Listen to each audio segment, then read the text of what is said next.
Hello, my name is Movingcat and I'm a content creator on YouTube, and one of my favorite things to look at is alternative layouts for event sets. So when I learned about the Butterfly Sanctuary set, I started experimenting right away, and in this video I will share some of the best layouts I've been able to come up with based on my testing on the beta server. There are some really good options for everyone, so you definitely don't want to miss out. But before I begin, please subscribe to this channel.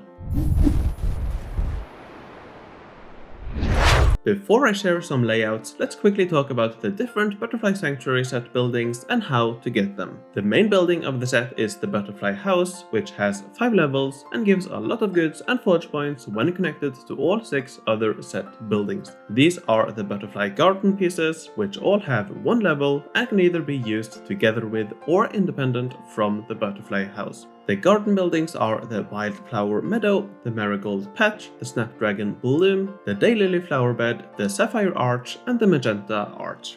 As you can see, these give all sorts of rewards, including boosts for your attacking army, forge points, and goods. As for how to get these buildings, from quest milestones you will get the level 1 Butterfly House and an upgrade, as well as 2 garden selection kits. You will get a set building every other grand prize, starting with 3 house upgrades and then 6 garden selection kits, before alternating between 5 house kits and 6 gardens. You can also get 2 set selection kits from the calendar and a further selection kit if you have the event surprise box. So with the scrolls you get from quests, you will get all 5 levels for the Butterfly House and up to 11 garden selection kits if you include the set selection kits. I'll be basing my layout on these, but of course if you get more pieces you can easily expand as much as you want. Alright, let's start with the standard layout. This one gives quite a good mix of everything and only requires a road connection here. Now, as I mentioned, you should be able to get more garden pieces if you want, and these you could add onto the standard layout. There are endless ways you can do this, but here are 2 suggestions from me. If you want more attack, you could do something like this, or if you want more forge points, you could do something like this. Now, if instead of getting a bit of everything, you want to focus only on forge points, goods, or attack boosts, my recommendation is to only use the garden buildings and skip the house itself.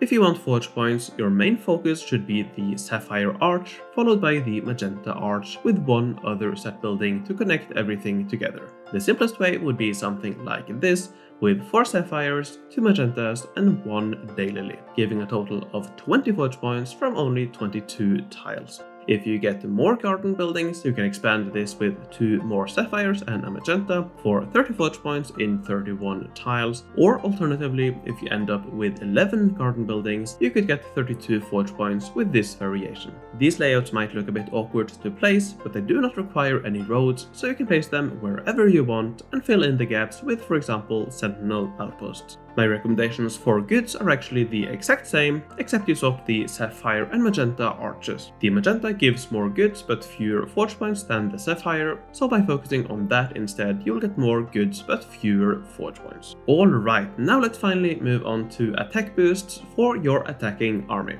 First of all, we have this 7-piece layout with wildflowers, daylilies, and a sapphire arch, which gives a lot of attack for the size. It gives 1.5 combined attack boost per tile, which is more than the likes of Checkmate Square, Botanical Rotunda, and so on. Now, if you want more defense, you could go for this variation instead with more daylilies. This is also very good, and neither of these require any roads. Technically, the wildflower has a road requirement, but you will still get the attack boost if it is unconnected. To expand these designs, you can get a Magenta Arch as well, and then add more daylilies or wildflowers. Here is an example with more daylilies for defense, but if you want more attack, you could go for something like this, focusing on the wildflower instead. Now, instead of using the small 3x1 buildings as a core to connect wildflowers and daylilies, you can use the Marigold and Snapdragon instead. These are bigger but also come with some attack boosts. Starting with these 2 buildings, you can add a bunch of wildflowers and daylilies depending on how many buildings you get during the event. What you can see right now are different possibilities focusing on wildflowers with up to 10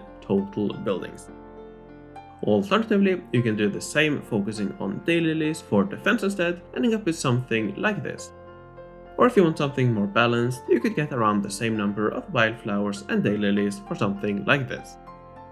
Alright, these are some of my suggestions for alternative layouts for the Butterfly Sanctuary set. I hope you found this video helpful and that it has given you the inspiration you need to design your own perfect layout. Thanks for watching and have fun digging for hidden treasures.